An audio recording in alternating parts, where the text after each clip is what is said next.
epoxy. A worker arranges a pile of flint wheels so that the teeth are in the proper direction. Grippers load the flint wheels into an assembly jig.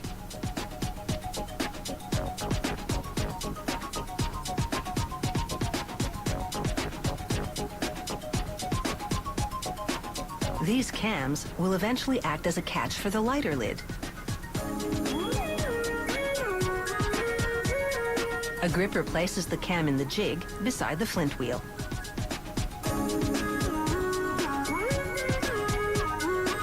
The assembly jig now receives little brass eyelets between the flint wheel and the cam.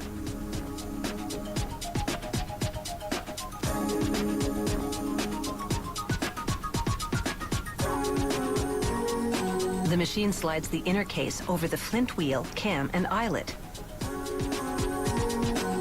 And an automated device rivets it all together. A machine lowers a wick to the eyelet and threads it through.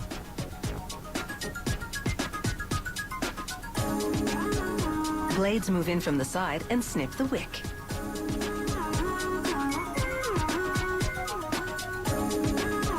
This machine stuffs pieces of cotton into the inner case. The cotton will soak up and retain fuel when the consumer adds it later.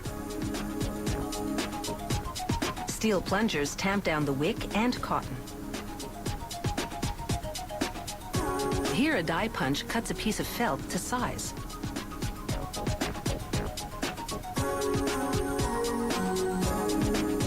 Automated arms pick up the felt and shove it into the top of the inner case.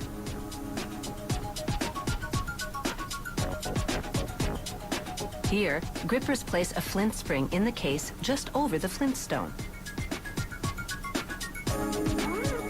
Pneumatic screwdrivers drive the screw home.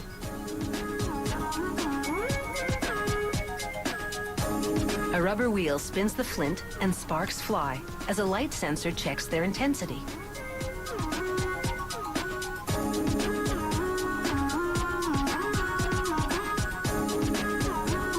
After the flint check, technicians install the inner unit in the case. They check the fit. They test the function. Looks like it's an open and shut case.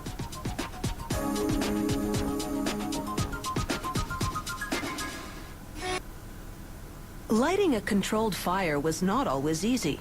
Only 200 years ago, you'd rub a rock on steel to create sparks. Then the stunning discovery that combining certain chemicals can ignite fire. Putting these chemicals on handy little sticks, well, nothing quite matches that.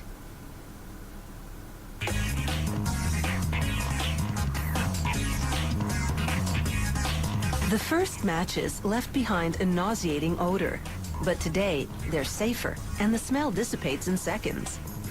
To make matchsticks, this company starts with recycled paperboard, which is inexpensive and thick enough to support the weight of chemicals on one end. A stamping press partially cuts the paper, creating stems. As we see in this view from inside the machine, a die first cuts the stems, and then a blade slices through the sheet widthwise, making strips of 120 stems each.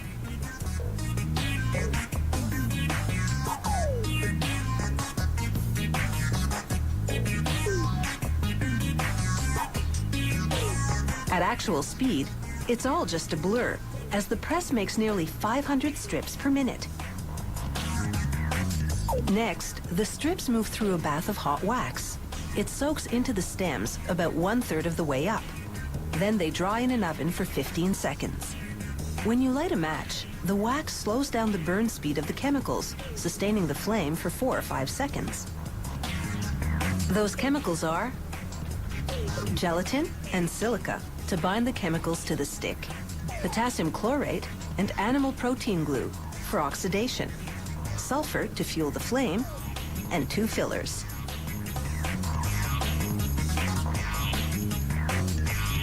They mix 317 kilos of the chemicals in a large vat with hot water. This is enough to make the chemical batter for 25 million match heads.